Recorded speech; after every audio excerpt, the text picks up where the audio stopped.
In ancient Greece, there were a lot of city-states. This is Sparta. Sparta had a government where the old men in the country made decisions for the city of Sparta. North of Sparta was the city-state of Athens. Athens had a democracy where they made decisions for the city of, Athens. Athens did not make decisions for Sparta, and Sparta did not make decisions for Athens. And if I said they got along, I'd be lying to you.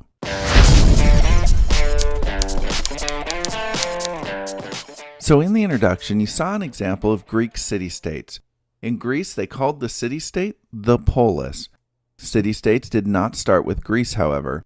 Let's look at Mesopotamia much, much earlier in history. Here you see Uruk, and here you see Ur. They are both cities, and historians consider them both Sumerian, but they were both independent from each other. The king of Uruk made decisions for Uruk, and the king of Ur made decisions for Ur, but they did not make decisions for each other. Some of the places we study, like Rome, became great empires and had many cities under their rule, but even Rome started as a city-state. When Rome was first founded, the Etruscan kings made decisions for Rome and the surrounding area, but they did not have any say in the cities around them.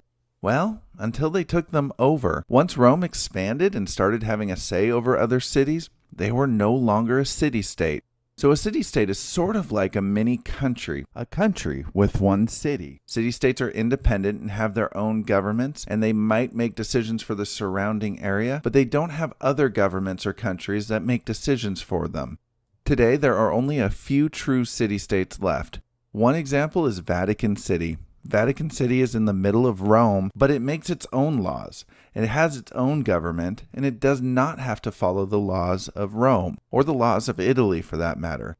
Vatican City is its own country. So why isn't Portland, Oregon a city-state? I hope at this point you would be able to answer that, Portland, Oregon is not its own country. The longer answer is that while Portland has a city government that makes laws for Portland, it also has to be consistent with laws in the state of Oregon, and Oregon has to be consistent with the laws that are made in Washington, D.C. by the government of the United States. So the city of Portland answers to both the governments of the state of Oregon and the government in Washington, D.C. Portland is not an independent country that can rule itself, so it cannot be considered a city-state. Thank you so much for watching this video, and hopefully you found it helpful in understanding what a city-state is.